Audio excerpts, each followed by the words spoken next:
Masakit para sa mga umuuwi sa mga probinsya ang dagdag pasahe sa mga provincial bus na sinimula ng ipatupad nitong Sabado.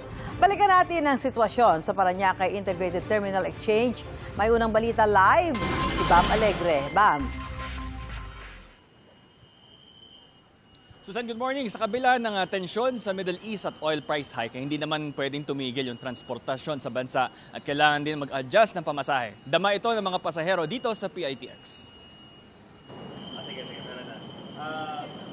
Biyaheng Allen Samar, si Jessa Montilla kasama ang kanyang anak. Hindi siya nakabili agad ng ticket sa PITX kahapon na 1,800 pesos pa ang presyo. Ngayong umaga, 2,035 pesos na raw. Napaaray na lang siya dahil dalawa silang bibiyahe.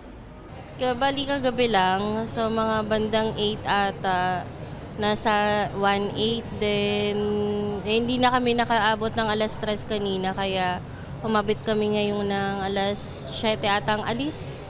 So more than 235 yung increase. Pinaghandaan na rin ito ng pasaherong si Mary Jane Olar. Dalawa rin silang bibiyahe pa Masbate naman. Siyempre po, masakit sa bulsa. Sakit sa bulsa at saka mahirap din. Dahil dagdag sa gastusin. Ang bus driver naman na si Donato Ginto, inabisuhan ng kumpanya niya na posibleng magbawas ng biyahe dahil sa fare hike na bunsod ng gulo sa Middle East.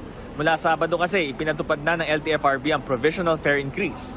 Ito'y para naman makasabay ang mga namamasada sa taas ng presyo ng mga produktong petrolyo. Operation manager namin, baka parang magbabawas yata ng biyahe o parang mangyayari compress ang ano.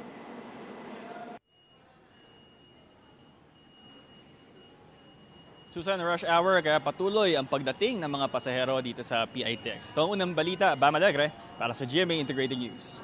Kapuso, huwag magpapahuli sa latest news and updates. Maging una ka sa balita at mag-subscribe sa YouTube channel ng GMA Integrated News.